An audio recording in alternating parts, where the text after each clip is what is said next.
कोजागिरी पौर्णिमेनिमित्त श्री हिंगुलांबिका देवीस विविध फळाफुलांनी सजावट। शाकंभरी नवरात्रोत्सवास गुरुवारी प्रारंभ झाला। आज या नवरात्राची समाप्ती होणार आहे। शाकंभरी सिंहावर विराजमान होऊन 8 हातांमध्ये विविध आयुधे धारण करते। शाकंभरी सर्वसामान्य शेतकऱ्यांची देवी मानली जाते।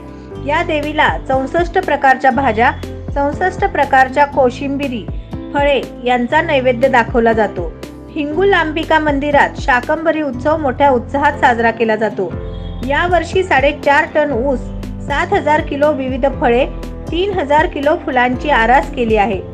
64 भाज्यांचा वापर करून देवीला हार बनवला आहे। गुरुवारी पहाटेपासून रात्री 10 पर्यंत पूजापाठ आहे। छबिना महाप्रसादाचे आयोजन केले आहे। गुरुवारी नवरात्र समाप्तीला गुरु पुष्पामृत योग आहे। नवरात्र समाप्तीनंतर 3 दिवस आरास तशीच ठेवण्यात येणार आहे। त्यानंतर फळे भाविकांना वाटप केली जातील। अन्य साहित्य गोशाळेत देण्यात येणार आहे। मंदिर समितीचे अध्यक्ष किशोर कटारे, दत्तात्रय पुकाळे, श्रीकांत आंबुरे, मल्लप्पा महेंद्रकर, सूर्यकांत महेंद्रकर आदी उपस्थित होते।